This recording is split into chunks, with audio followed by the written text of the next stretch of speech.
കേരളത്തിന്റെ സാംസ്കാരിക തലസ്ഥാനമായ തൃശ്ശൂരിനെ ആരെടുക്കുമെന്നതാണ് ചോദ്യം. ശക്തമായ ത്രികോണ മത്സരത്തിന്റെ തീപ്പൊരി ചിതറുന്ന തൃശ്ശൂരിലെ ജയപരാജയങ്ങൾ അങ്ങ് ഇന്ദ്രപ്രസ്ഥം വരെ ചെന്നെത്തും. തൃശ്ശൂരെടുക്കാൻ സുരേഷ് ഗോപി തന്റെ നടന വൈഭവം പ്രകടിപ്പിക്കാൻ തുടങ്ങിയിട്ട് വർഷങ്ങളായി. തെരഞ്ഞെടുപ്പിൽ സുരേഷ് ഗോപിയെ വേഷമിട്ടിറക്കിയത് സാക്ഷാൽ നരേന്ദ്രമോദിയാണ്. കഴിഞ്ഞ ലോക്സഭാ തെരഞ്ഞെടുപ്പിൽ BJPക്ക് തൃശ്ശൂരിൽ വൻ കുതിപ്പുണ്ടാക്കി കൊടുക്കാൻ സുരേഷ് ഗോപിക്കായി. 17% വോട്ടിൻ്റെ വർധനവാണ് സുരേഷ് ഗോപിയിലൂടെ പാർട്ടിക്ക് ലഭിച്ചത്.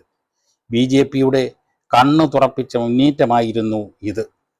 ആഞ്ഞു പിടിച്ചാൽ തൃശ്ശൂരിനെ ഇങ്ങെടുക്കാമെന്ന് കേന്ദ്ര നേതൃത്വം ഉറപ്പിച്ചു. തൃശ്ശൂരിനെ കൊത്തിപ്പറക്കാൻ കേന്ദ്ര നേതാക്കൾ വട്ടമിട്ട് പറന്നു. പ്രധാനമന്ത്രി നരേന്ദ്രമോദി തന്നെ തൃശ്ശൂരിനെ സുരേഷ് ഗോപിയെ കൊണ്ട് എടുപ്പിക്കാൻ ആഞ്ഞു ശ്രമിക്കുകയാണ്. എന്നാൽ തൃശ്ശൂർ അങ്ങനെ അങ്ങ് വഴങ്ങുമോ? ഇടവിട്ട് കോൺഗ്രസ് CPI സ്ഥാനാർത്ഥികൾ മാത്രം വിജയിച്ച മണ്ഡലമാണ് Thrissur. PC ചാക്കോയും VV രാഘവനും CK ചന്ദ്രപ്പനും TN പ്രതാപനും വിജയിച്ച തൃശ്ശൂർ ഇത്തവണ ആർക്കും അത്ര വേഗം പൊക്കാനാവില്ലെന്ന് തോന്നുന്നു. LDFനാണോ 3-ാം സ്ഥാനം, അതോ UDFനാണോ? NDA 2-ാം സ്ഥാനം ഉറപ്പിക്കുമോ?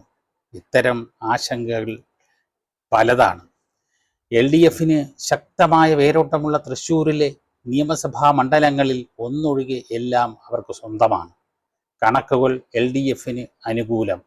മാത്രമല്ല, ജനങ്ങളോട് ഒട്ടി നിൽക്കുന്ന VS സുനിൽകുമാറാണ് ഇത്തവണ LDF സ്ഥാനാർത്ഥി എന്നതും പ്രധാനമാണ്. സുനിൽകുമാറിൻ്റെ വ്യക്തിബന്ധങ്ങളും പാർട്ടിയുടെ ചിട്ടയായ പ്രവർത്തനങ്ങളും മുന്നേറ്റമുണ്ടാക്കുമെന്നാണ് LDF കണക്ക് കൂട്ടുന്നത്. സുരേഷ് ഗോപിയുടെ ഭീഷണിയെ സുനിൽകുമാർ നിഷ്പ്രയാസം ചെറുക്കുമെന്ന് അവർ പ്രതീക്ഷിച്ചു. UDFനായി TN പ്രതാപൻ തന്നെ വീണ്ടും മത്സരിച്ചെങ്കിൽ അത് ചിലപ്പോൾ നടന്നേനെ. എന്നാൽ K മുരളീധരൻ്റെ വരവ് LDFനെ ഞെട്ടിച്ചു. K കരുണാകരൻ്റെ തട്ടകമായ തൃശ്ശൂരിൽ K മുരളീധരൻ്റെ അപ്രതീക്ഷിതമായ കടന്നുവരവ് UDF കേന്ദ്രങ്ങളെ ആവേശം കൊള്ളിച്ചു.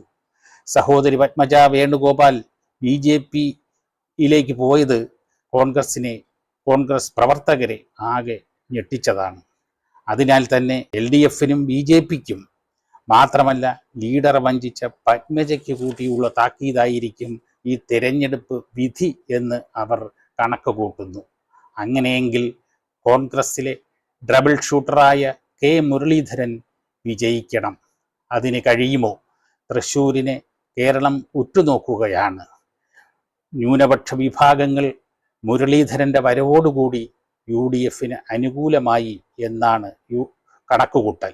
പരമ്പരാഗതമായ UDF വോട്ടും ന്യൂനപക്ഷത്തിൻ്റെ പിന്തുണയും ലഭിച്ചാൽ മുരളീധരൻ്റെ വിജയമുണ്ടാകുമെന്ന UDFൻ്റെ പ്രതീക്ഷ ഫലം കണ്ടേക്കാം. എങ്കിൽ പൂരങ്ങളുടെ നാട്ടിൽ പൊടിപൂരമായിരിക്കും ആ വിജയം. കാരണം അത്ര വാശിയേറിയ ത്രികോണ മത്സരമാണ് തൃശ്ശൂരിൽ അരങ്ങേറുന്നത് എന്നത് തന്നെ.